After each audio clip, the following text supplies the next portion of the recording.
What is up, everybody? Welcome back to the vlog. My name is Filip Latocha, and today it's going to be a more interesting entry than usual. Today is going to be a day in the life of a cybersecurity analyst, amateur runner style vlog.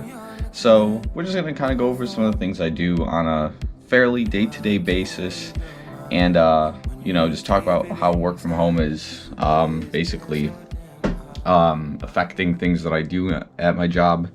Kind of talk about what I do, because I don't think a lot of you guys actually know. And yeah, we're just gonna kind of play it from there and just go over some workouts I do, and just have a fun day overall. So first things first, it's about 10:15 a.m. It's a different type of work schedule ultimately for me right now. Basically, I'm jumping on a podcast in 5 minutes, so I'm just gonna go get that set up, and we're gonna go start our day with that. That should do it. Oh, there we go. Excellent. Good morning from Chicago. The best way, or what was the way you did this? Okay, so the reason I changed my strike in the first place was because I was experiencing a tremendous amount of soreness in my knees and shins, and that kind of goes into this idea of the shin splint. So I had to change out of adaptation to continue running. Alright, so that's all fun and done. That was the Happy Runner podcast. I'll have that episode linked somewhere here in the channel. We were just kind of talking about running form and things like that. So a good start to the day, I would say. But typically, in this work schedule, I'll talk about my job and like its specs a little bit later on, but typically in my work schedule, when I'm working 9 to 5, I would be on the clock right now, but we're on a different schedule, just for this week, because I will be kind of watching our second shift and a night shift kind of things. So basically, I don't have to start working until about 4 p.m., which means if it's 11 o'clock right now, my gym opens at noon because of the weather conditions. I basically have a little bit of time to like get a coffee, just kind of cool down for the morning, and basically get myself kind of just like recentered, maybe just check out if I got like any sort of injuries from running. So in this particular case, I'm dealing with a really odd blister on the side of my foot, so I might go like take care of that. But more or less, that's kind of just the scoop right now. Just kind of checking everything, making sure nothing is, that anything that needs attention gets the attention that it needs, and then we kind of begin our day with our workouts. So that's kind of where we'll take it next. We'll see you in a bit. So just for a hilarious reference point as to how much snow there is today, I actually cannot close my car door right now, so I'm just kicking all this snow in. Nope, still not good enough. Okay, after 5 minutes of playing around and a little bit of deliberation, I'm gonna have to dig myself out of here. So here in Chicago, we have what's called squatters' rights, but like, I don't think I'm gonna do that. I'm just gonna try to get out of this spot and figure out the rest. It does suck though, so. All right, so we're out of that crazy parking spot. But anyways, despite the implications, yeah, we're still gonna continue with my day. We're just a few minutes behind schedule, but again, I'm gonna do a workout that involves a run, a weight training session, and then we clock in for work. So that's gonna be kind of our plan for now. But yeah, this is one heck of a blizzard. Just great timing for this vlog, more or less, to be dealing with the elements in this fashion. So yeah, all right, moving on. Okay, just finally made it to base camp. I'm gonna tell you right now, I'm the luckiest person alive when it comes to finding these parking spots that are shoveled. This is probably where your college dollars pretty much go to, if not your education. It goes to plowing the streets around your campus so you can park your car wherever to utilize the utilities that the school has to offer. I'll get you a video of this in a second, but first I got to put a buff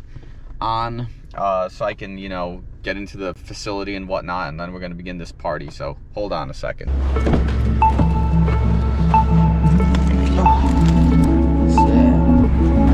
Oh, we'd rather live a lie, and face all the heartache. So we live in the warm summer nights and sleep through the dark days. Does it even really matter? Don't even wanna get get better. Cause it feels like we're fighting for nothing, nothing. So we keep on running, running, running. Oh, oh, we're always hunting for something. Oh, oh. We take all the highs and leave all the lows behind. Keep on running, running, running. Oh, oh,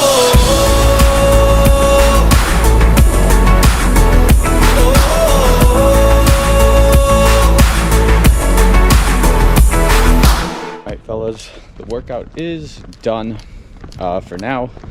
Of course, we did lose a little bit of time earlier this afternoon trying to get out of the parking spot, but I'll make it up a little bit later tonight during my dinner break. Basically, I'll link the Strava up here. Basically, it was about a 12-13 minute warm-up, so like something 650, 7 minute per mile pace. And then I did a 3 by 3 minutes at about, I think, 6 minute per mile. And then I did like a 1 by 4 minute. That was like 640, maybe like even 620 pace actually. And then my last 3 minute interval was about 550 pace. And then I did a cool down. So the whole thing added up to about 6 to 6.5 miles, which is pretty sick. It was a lot of fun. And yeah, no complaints on my end from that. Now we just gotta go get some lunch and then basically begin my shift at work. And then we'll talk about what a cybersecurity analyst does. Stay tuned.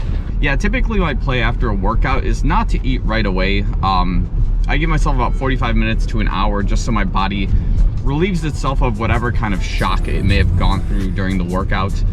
Because oftentimes, like even after a really insane workout, like I won't feel hungry at all. So I try to give the body some time to, you know, snap back into reality in this particular case. Hello, can I get food? Yes, hi, can I get the crispy chicken sandwich basket, no tomatoes? Can I get cheese curds with marinara sauce? And then can I get a 4-piece chicken strip original with barbecue sauce? All right, thank you. You're welcome. You take me to my knees, I can hardly breathe. Working on the stand like you won't believe. Feel it from within, why can't you see? It's outside for us. It's outside before. Okay, now that my late lunch and some of my on-call meetings were finished, I can kind of discuss my role with you guys now. So, for the sake of privacy, I'll just leave out a lot of information, but I'll give you a general, like, gist of what's going on with my role, what I do on a day-to-day basis, things to cover, and then if you're interested in getting into the field of cybersecurity, some tips and tricks that can help you out to essentially get in this field. Because it's very difficult, and I do get a lot of people who ask me questions as to how, or like things to do to prep for this particular role, because the world of cybersecurity is very hot. So anyways, yeah, let's get into it. So basically, I work as an incident response cybersecurity analyst for a Fortune 500 company. I'll leave the name out of this video, but I'm sure if you do like your research, you'll figure out what company I work for. And basically what an incident response analyst does is, in the world of cybersecurity, there's a red team, blue team kind of a dynamic where a red team is usually some sort of proactive attacker or some sort of external threat, or potentially an internal testing unit designed to see vulnerabilities and try to find areas of your environment that can require some kind of patching or some kind of more or less fortification. And that's what the red team is. And the blue team is more of a reactive defensive kind of team, where anything that they see, they will contain, mitigate, remediate accordingly. I work for the blue team as an incident response analyst, and we are usually the front line to any sort of cybersecurity attack or threat that we see in our environment from our security monitoring tools. That being said, we are a very hot team in this particular company, and in usually a lot of companies, this is also the same thing, but the roles are usually a little more compressed versus just like analyzing incidents that we see in our ticket queues, for example, or responding to emails concerning certain things that other users see. So a lot of the times these teams, like an incident response analyst and maybe like a security monitoring team, are put together. But in this particular company, we're very split up into very specific roles, so you can specialize in these kinds of things. So day to day on this role. So again, like I mentioned earlier in the video, the job is usually 9 to 5. However, our team does a rotation, so we have a 24/7 coverage, and this is the 1 week where I work from 4 p.m. to midnight, and then am on call from midnight to 8 a.m. So if there's a call in the middle of the night concerning some kind of event or something that our security monitoring MSS, or Managed Security Services, sees, I will be the person who gets the call and has to take a look at it, determine, analyze what kind of activity we're seeing. If it's, for example, if something's like, they'll call us and say there's a phishing attack, we may go check out the email, and if the email proves that it was in fact malicious, we'll go ahead and destroy the email, remove it from our environment, get users to reset passwords if they clicked on the email, things like that. So we can work with something as small as, phishing emails and removing them from our environment, up to the point of trying to patch potential zero-day attacks or exploits on our particular servers, laptops, workstations. Or we could be also dealing with botnets and ransomware. Luckily, I haven't seen any of that stuff, face to face, but I have heard of it in different places within our environment. And that's where, in this particular Fortune 500, we do have what is called an ISAC, which is like a big discussion board from various companies within the same field of work. And these guys usually discuss things they've seen in their environments to let other companies of those similar fields know what's going on. So there's like film ISACs, there is, critical infrastructure ISACs. There's a ton of them. Again, I'm not going to mention the one I'm with. You'll probably figure it out if you look through Instagram. But yeah, that's pretty much kind of like the day-to-day, more or less. We do have incidents that come into our queue. The queue is always different day by day, and we basically are just able to work on it whenever we can. Of course, within that 8-hour allotment time is the best, but again, attacks and different incidents can come in at different times, so we got to be prepared for it and have that coverage all the way around. So that's kind of the gist of things. And again, this is, the role I'm in particularly is like entry to mid-level, because I did start my cybersecurity career early 2020 as I transitioned out of an IT field services type of role. So the question you may be asking if you've gotten to this point in the video is, hey Phil, what can I do to better prep myself for a cybersecurity role? I'll tell you what worked for me, and then I can tell you what probably has worked for other professionals I know in the environment. So the way I got my role essentially was, hard work as an IT field services personnel, great networking with people within the cybersecurity environment, because you want to, especially in a corporate world, you want to be very well presenting, you want to be interactive, you want to keep in touch with people a lot and be on great terms with everyone. That being said, a lot of people can get very lucky, be in the right place at the right time when certain people or individuals, you run into them or something, you can introduce yourself in person, talk to people, and then you may have managers who have your back and are willing to vouch for you to these personnel. Kind of like a you scratch my back, I scratch your scenario with them, and then you might get involved. There's a lot of networking, maybe a little bit of politics involved within departments and companies, depending on where you work, that could allow for you to get this role transition. So that's one thing that's going to help you for sure, is just be a good person, network, talk to people all the time. You will eventually get there, because this is one of those fields where, yes, entry-level personnel are needed, but this is one of these fields where there's an absolute shortage of like senior level, high intelligence folks in the field, because of how much this space keeps developing. And that's the really cool thing about the cybersecurity world as well, is that it really is a small world when it comes to the professionals. Like, I guess a lot of my higher-ups talk about how they met each other at different companies or different like events and whatnot, and they all kind of come together in these fun places ultimately. So yeah, it really is a small world for a lot of these people. For me, it's a brand new world still. I mean, I know nothing, and I'm still here for like over a year. And despite having my master's in cybersecurity and working in like the IT field for like 3+ years, like it's just impossible to know everything about everything within the cybersecurity world. It's just constantly evolving, and of course,